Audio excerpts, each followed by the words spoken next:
We try to put into all these meetings some examples of good practice from local authorities, from third sector organisations, from others. So we're delighted to have Phil with us today. The Merthyr-based inclusive social cycling group that Phil heads up, and you'll see a lot of him on Twitter and social media, trying to encourage others to come along there. It's quite an inspiring story about how active travel can benefit people's well-being and why it's so important we do get a message across, particularly in some of the most challenged social and economically challenged areas of Wales. So Phil, over to you as head of your group there.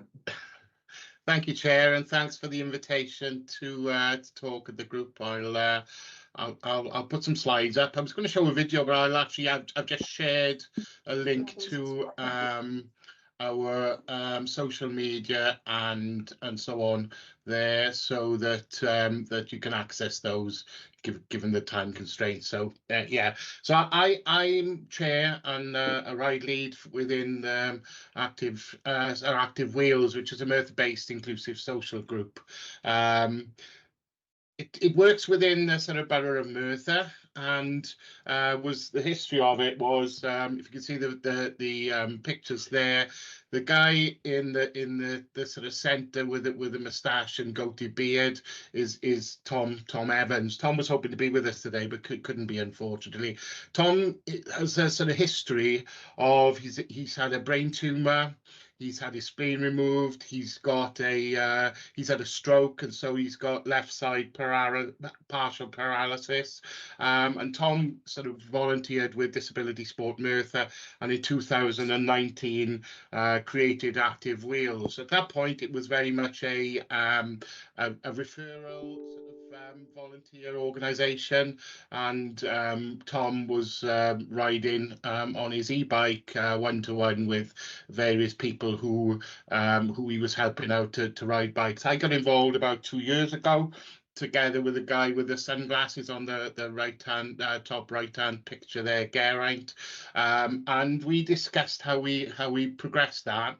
And what we've done is we've actually changed the focus more into an inclusive group where rather than supporting disability sort of riders or people with limited abilities, then our intention is to encourage everybody to ride together for physical, social, and just sort of mental health as well as everything else. So that's come on a lot in the last couple of years. We've actually now managed to get a grant last year from Sport Wales through the lottery, and we have a shipping container with 10 what we call community bikes, maintenance equipment and so on within that, helmets, locks, lights, and they are completely free to use. All of our services, all of our rides are free to use and delivered through with volunteers.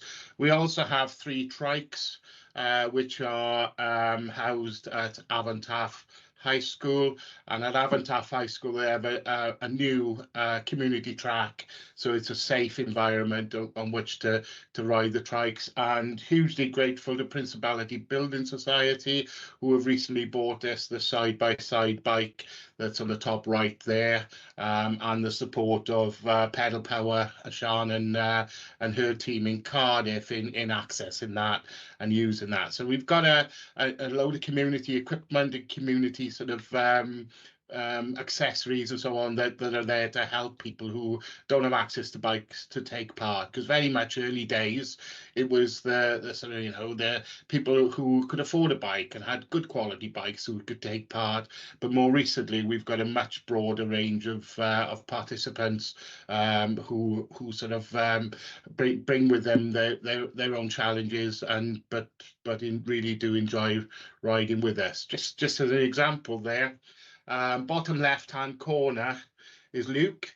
Luke is severely disabled. He has hearing loss. He sort of could never ride a bike, and but every Sunday afternoon he rides on the track with us, and he probably rides 4 or 5 miles with us around the track and absolutely loves it. His mother brings him down, and so he makes great use there of the trike. The guy in the bottom on the second picture from the left, his name's Carl. He was born and bred in Merthyr in the Gurness. Moved to California, was married with a family, and was had a really good job driving trucks in America, and had a mental breakdown. Just to note, all of these people have given me permission to share this information, and so that's all okay for that. But Carl came back, lost his family, lost his wife, lost his job, came back to Merthyr, and is now in a one-bedroom flat in Dowlais in Merthyr. Carl joined us back in the spring of last year on an ill-fitting bike that he really struggled with. Then started using our community bikes and really loved it and really enjoyed it. He's now managed to sort of find a real bargain of an e-bike, and he actually is now a key holder of our lockup, and is helping us with running facilities and so on there as well. So so there's a whole range of people who we work with. The guy top of the second picture from the left, his name is Chris Halewood. Chris runs his own bike workshop, and Chris volunteers time. So the bike he has there was donated, and we're removing one of the brakes and moving it to the other side for a rider we have in the group who's only got who's only got fingers on one hand, and so can't use the brakes on the other side. So the aim is to do all we can to help as many people to ride bikes and to join our groups there. And you can see it, it's just great fun. We have Christmas rides, loads of group rides, track rides, really get great support from the Windsor Hotel in Merthyr Vale, who give us a cheap bacon roll on a Sunday morning, and allow us to go in and park our bikes inside if it's raining and so on. So, it's just a huge community sort of group and a social group, and just great fun to have. We're also sort of recognise the other barriers to cycling, the trails, tracks, trails, accessibility, and so on. And to be fair, Merthyr Council have been really supportive with us in making changes and listening to what we've said about those changes. So you'll see on the left-hand side of this screen the pictures with the red crosses on, which show steps, inaccessible barriers, and really difficult challenges for people to overcome in using our tracks and trails. And then on the right-hand side, supported by active travel funding this year, we've made significant changes to 16 barriers within Merthyr that will allow us to sort of get more people using the tracks and trails along the way. So that's part of the role we have as well. Next steps, I'm just about to be putting in an application for e-bikes through a Sport Wales grant. Merthyr Council are working closely with us on potential solutions for some cycle storage and in the town centre, and we've also got some funding through Compass and the National Lottery for community engagement with the aim of developing sort of more accessible information about our tracks and trails. And of course, the key thing is just getting out and riding our bikes. We haven't done this alone. You can see just on this page, and there's lots and lots of people probably missing from this page, the help we've had from right the way across our community and our businesses and our local authorities and others.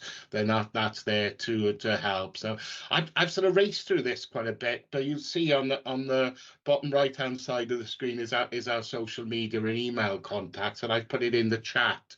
So please, if you need more information, if you want to talk to us, then please get in contact. You'll see we do lots and lots of videos and so on there, and as the chair said, everything shared on various social media strands. So that's Active Wheels really, and I think there's real potential for this sort of approach to be wider, because it's having a thought that bike groups aren't just the sort of standard cycle clubs, tri clubs, and so on that are there, but actually we can create them in a way that is accessible for all and meets all's needs within that. So yeah, that's Active Wheels.